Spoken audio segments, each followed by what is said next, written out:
giornalisti della RAI hanno fatto. In sala ci sono molti sindaci del terremoto, c'è il presidente della provincia di Udine Piero Fontanini, per cui c'è anche, ovviamente ci sono i rappresentanti degli enti che più hanno subito i danni del terremoto, ma davvero è il momento di consegnare un riconoscimento ufficiale, per cui chiamerei sul palco Guido Corso, direttore della sede RAI regionale del Friuli Venezia Giulia.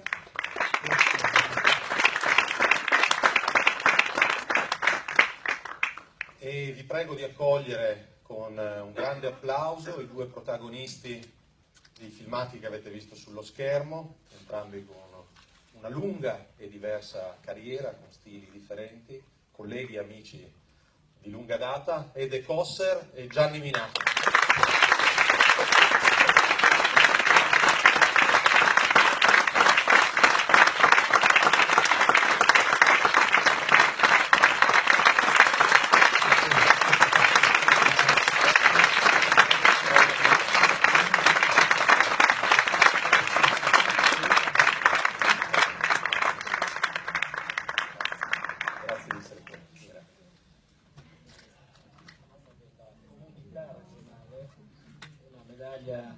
A ricordo della nostra regione, della nostra comunità, di quella comunità che avete riprodotto con poche immagini ma con tanto significato e contenuto.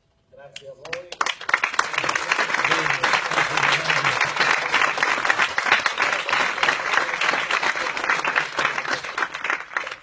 Grazie a voi.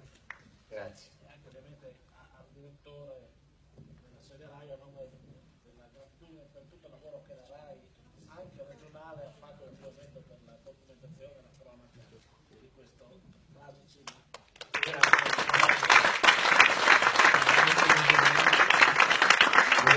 Anche rappresentando l'istituzione, la RAI, la sede regionale, ovviamente abbiamo piacere anche di sentire da lei. Io ringrazio tutti, penso che la RAI in occasione del terremoto del Friuli ha dimostrato veramente di essere servizio pubblico. Nelle ore successive alla scossa della sera del 6 maggio, immediatamente, prima i giornalisti della sede, ricordo Fulvio Molinari, Maurizio Galligaris, Claudio Cogliutti, Guido Botteri ed altri, poi raggiunti immediatamente i colleghi dei nazionali, che poi sono diventati nomi del grande giornalismo televisivo italiano, come Gianni Minà, Ede Kosser, Bruno Vespa, Paolo Fraiese ed altri, hanno testimoniato non solo la tragedia del terremoto, ma anche la voglia di ripartire e di ricostruire, che sono stati poi l'esempio di serietà ed efficienza che ancora oggi viene riconosciuto a questa regione, non solo in Italia ma anche all'estero. E i mezzi che erano a disposizione della RAI all'epoca non erano quelli di cui Costantini parlava presentando i filmati. Però vi voglio dire che all'epoca la RAI era la quinta al mondo per televisione. I mezzi a disposizione. Poi le cose sono cambiate. Molte cose sono cambiate. Molte cose sono cambiate. I mezzi a disposizione di questi giornalisti erano la pellicola, bobine di 30 metri che voleva dire 3 minuti di filmato, che poi andavano sviluppate e montate, quindi un lavoro eccezionale, delle postazioni di fortuna. Nonostante ciò furono in grado nel 76 di creare quello che fu probabilmente il primo avvenimento in diretta portato avanti per mesi e mesi. Avevamo i gettoni, ci fermavamo ogni 100 chilometri e telefonavamo in sede per sapere che notizie c'erano. Io penso che questo fu possibile anche a una consolidata presenza dell'azienda sul territorio, presenza che ancora esiste, è ancora viva. La sede dispone di 4 strutture editoriali, 2 dedicate all'informazione, una in lingua italiana, una in lingua slovena, 2 dedicate alla programmazione, una in lingua italiana e friulana, l'altra in lingua slovena, tutte dedicate al dialogo col territorio e con le sue comunità, tutte dedicate al servizio pubblico. Vi ringrazio.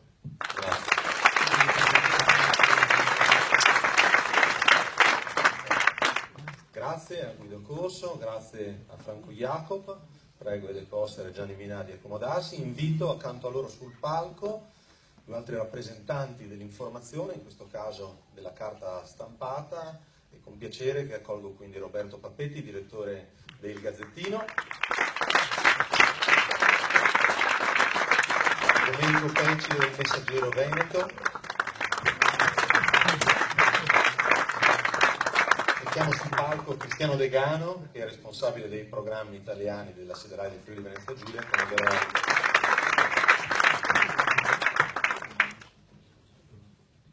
Bene, grazie a Costantini, buonasera a tutti. Quindi 6 maggio 76, lo ricordava un attimo fa il direttore della sede Corso, la prima troupe della Rai arriva con Fulvio Molinari qualche ora dopo, poi a seguire tutti gli inviati nazionali, a cominciare da Gianni Minà, appunto, che è lì la mattina del 7 maggio, e poi De Cosser, Paolo Fraiese, Gio